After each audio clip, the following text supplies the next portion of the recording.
आई अंबाबाईचं दर्शन घेतलंय आज खूप त्यांना धन्य वाटतं. आईच्या चरणी साकडं घातलंय की सरकारला पुन्हा एकदा सद्बुद्धी देऊ दे. सातारा संस्थान आणि कोल्हापूरच्या संस्थान औंध पुणे बॉम्बे गव्हर्नमेंटच्या गॅजेटियरसाठी ते घेऊन गोरगरिबाचं कल्याण सरकारच्या हातानं व्हावं हे पण केलं. आणि आपला शेतकरी खूप संकटात, पाऊस लवकर आई लवकर पडू दे आणि शेतकऱ्यांना आनंदी दिवस द्या हे आईच्या चरणी साकडं. मराठा गॅजेटियर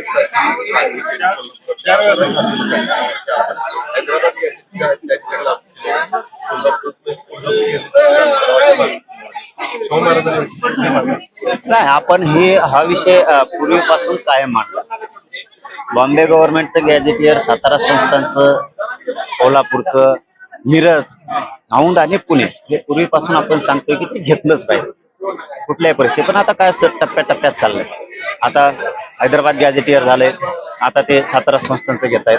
हा हळूहळू करता करता सगळेच जाणार आहे. काय असतं, एखादा विषय एकदम नसतो होत, कारण त्याला अनेक अडचणी, अनेक संकट किंवा त्रासदायक सुद्धा काही व्यक्ती असतात की जेणेकरून ते आडवं पडायचं हे करायचं. त्यामुळे आपण तिथंच जाऊया जिथं आपल्याला जायचं तिथं, पण जरा टप्प्यानं दमाने जाऊया.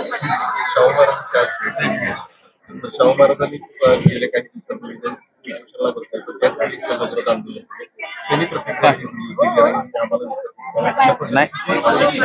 नाही बाबा, असं काहीच नाही. आपली राजगादी आहे आणि आपण कधीही विसरत नाही.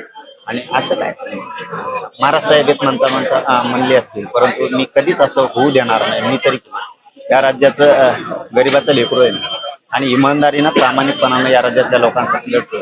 तर माझ्याकडून असं कधीही होणार नाही की इकडं आरक्षण दिलं गेलं तिकडं नाही. समावेशच होणार, राज्यातल्या सगळ्या मराठ्यांना आरक्षण मिळेपर्यंत हे तर खरीच गोष्ट आहे की महाराज साहेबांनी हक द्यावी आणि आम्ही उभा राहावं. त्यांनी सांगितलं एकदा यायलाच लागतं. म्हणजे तब्येत बरी लागली की येतो, कारण हॉस्पिटलला होतो उपोषण सुटल्याच्या नंतर. तब्येत बरी लागली की लगेच ताबडतोब महाराज साहेबांच्या भेटीसाठी आलोय. आणि सातारा गॅजेट आता घेत आहेत लगेच. अभ्यास कोल्हापूरचा सुद्धा सुरू आहे. पण आता महाराज साहेबांशी चर्चा करून आणखीन त्यांचं जास्तीचं काय म्हणणं आहे ते लगेच सरकारला पुन्हा सांगतो. काल रोहित पवारांच्या आंदोलनाला तुम्ही भेट दिलेली होती, त्यानंतर काल रात्री त्यांनी आंदोलन मागे घेतलेलं आहे. सरकारकडून त्यांना काही आश्वासनं दिली गेलेली आहेत, कसं फक्त आंदोलन मागे घेतलंय, सरकार पूर्ण करेल असं वाटतं का? कारण तुम्हाला देखील वारंवार अशा पद्धतीनं आंदोलन मागे घेताना आश्वासनं दिली गेली. हा, इथून पाठीमागे आम्हाला सरकार नक्की फसवत गेलं, हे मात्र अंतिम सत्तेचे.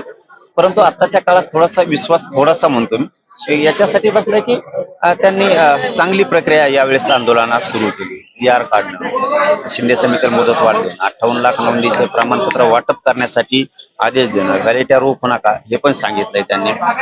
हैदराबाद गॅजेटियरनुसार प्रमाणपत्र देण्यासाठी SOP त्यांनी आदेश पण खाली दिले. बलिदान गेलेल्या कुटुंबांचा विषय सुद्धा मार्गी काढत, गुन्ह्याच्या संदर्भातली सगळी माहिती त्यांनी आता सरकारनं गृह मंत्रालयाकडून घेणं सुरुवात होती, हे मागे घेतो. म्हणून थोडासा विश्वास बसलाय. मला वाटतं कायम विश्वास हे जिंकणं सरकारचं काम आहे आणि ते त्यांनी केलं पाहिजे. आम्ही आता विश्वास ठेवणं आमची जबाबदारी आहे आंदोलक म्हणून. आता आम्ही ठेवलाय. याचा अर्थ असा नाहीये की तुम्ही वाटोळं जरी केलं तरी आम्ही शांत बसूयात, हे तुमचा गैरसमज असू शकतो सरकार म्हणून. मी त्यातला नाहीये.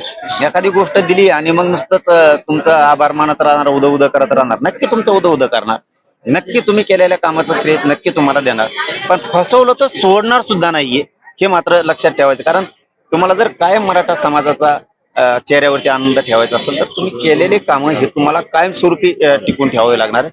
नसतं आंदोलन करण्यापेक्षा तुम्ही जर आता याच्याशी काही दगाफटका केला या मागण्याशी, तर आंदोलन करण्यापेक्षा एक कोणतीची तयारी करू, आम्ही 100% पाडणार मग तुम्हाला.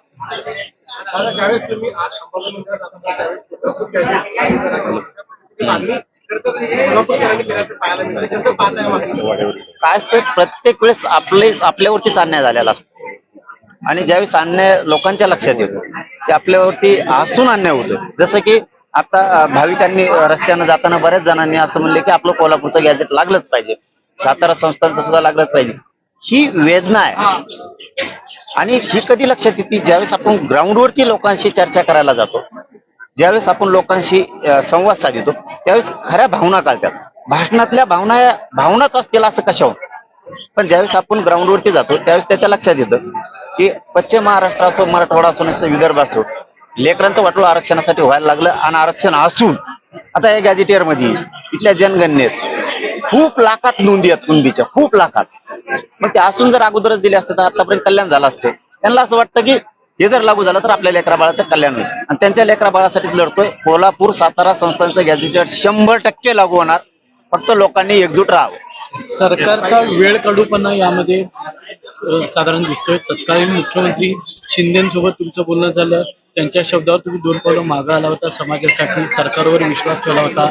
आताचे मुख्यमंत्री मात्र लक्ष देत नाही आहेत, वेगवेगळ्या मार्गाने तुमचे विरोधक समोर आणत आहेत. कसं बघता सरकारच्या या भूमिका? नाही, आता मुख्यमंत्री माझे वेगवेगळे विरोधक पुढे आणून काय करणार आहेत? माझे काय करणार काय ते माझे? कारण आता एकतर कोण ते पुढे घालतेत, त्याला काम नाहीये, त्या विरोधकाला काहीतरी टीका करायची म्हणून करायची. तुमच्या आयुष्यात तुम्ही लोकांना काय दिलं? माझ्या गोरगरीब समाजाला तुमच्या आयुष्यात तुम्ही जर माझ्यावरती टीका करताय, खोटे आरोप करताय, तुम्ही तुमच्या आयुष्यात तुम्ही ज्यावेळेस लढत होता त्यावेळेस तुम्ही काय दिलं? मी तरी काही ना काहीतरी दिलंय. माझ्या समाजाच्या लेकराला सुखाचा घास घालण्याचं तर किमान मी एक होण्या घास भरवण्याचं काम करतो. नाही माझ्याची त्या लेकराला माझ्या समाजाच्या पोटभर देणं झालं, किमान एक घास तरी त्याच्या भरवण्याचं कार्य मी करतोय. मी पुण्याचं काम ते करतोय. आणि हे करत असताना जर तुम्ही आपलेच असून जर मला विरोधात जाणार असलात, टीका करणार असलात, तर लाज वाटती की तुम्ही आमच्या समाजाचे म्हणायचे सुद्धा लाज वाटते. कारण आपण लढायचं असतं. नाही मिळालं तरी चालन, पण आपण लढलं पाहिजे. येस, प्रत्येकच वेळेस येईल असं नाहीये. काही वेळेस येईल, काही वेळेस येणार नाही, पण आपण लढत राहिलं पाहिजे. या भूमिकेत समाज म्हणून आपण असलं पाहिजे. तुम्ही त्यांच्यावरती टीका, माझ्यावरती टीका करणार त्यांचं ऐकून मी थांबणारच नाहीये ना. समाजाच्या लेकराला मला अधिकारी साहेब म्हणून बघायचं आणि ते मी बघणार आहे. तुम्ही कितीही आटापिटा केला, माझ्या विरोधात कितीही टीका केली तरी मी थांबत नाहीये. आणि माझ्या मराठा समाजाला चांगलं कळतंय, इतकं प्रामाणिक जर काम करतोय तर आपण त्याच्या पाठीशी राहिलं पाहिजे. माझं फक्त मुख्यमंत्र्यांनाच आव्हान आहे, तुम्ही असले जर करत असला तर शक्य पंजे करू नका. कारण तुमच्या हाताला मी कधीही लागणार नाही. उलट माझ्या नादी लागल्यामुळं तुमचा कधी न होणारा ते देवारा होईल. तुमचं न होणारं ते वाटोळं माझ्या हातातून होईल. त्याच्यामुळे मुख्यमंत्र्यांनी विनाकारण माझ्या नादी लागू नका.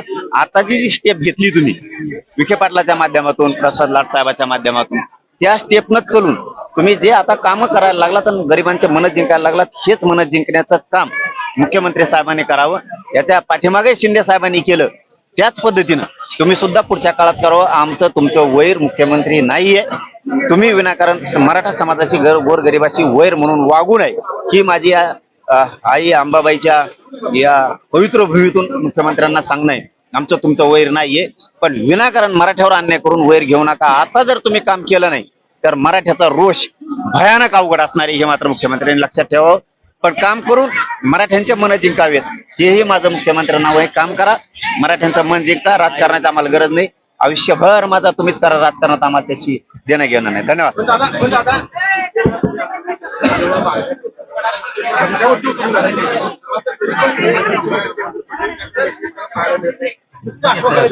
नाही, मी वटणीवर आणतो. त्यांनी आश्वासन मला 3 वर्षापासून देत राहिले, आधी शिंदे साहेब, आता हे मी वटणीवर आणतो. बघा ना, बारीक विचार करून बघा, एकही नोंद नव्हती. किमान 58 लाख का होईना नोंदी निघाल्यात. त्याचे प्रमाणपत्र वाटप सुरू आहे. हैदराबाद गॅजेटियर घेतलं, आता सातारा संस्थांचं, कोल्हापूरचं सुद्धा घेतोय. म्हणजे मी फक्त एवढंच आहे की पूर्ण आपल्याला देत नाहीये. आपण टप्प्याटप्प्याने पूर्णाकडे जाऊ. जी अपूर्ण गोष्ट आहे ती पूर्ण करायची असली तर आपल्या दम्माने जाऊयात. एकदाच आपण धावत जाण्यापेक्षा, दमण्यापेक्षा जरा टप्प्याटप्प्याने गेलो तर त्या समाजाला पण घेता येईल आणि ते टिकल सुद्धा, ते पिढ्यांना पार राहील सुद्धा. म्हणून त्यांनी कितीही वळवळ केली, मी मुख्यमंत्र्याची चलून देत नाही, 2 उपमुख्यमंत्री चलून देणार नाही. मराठ्या पुढं सरकारचं शानपण चालत नाही.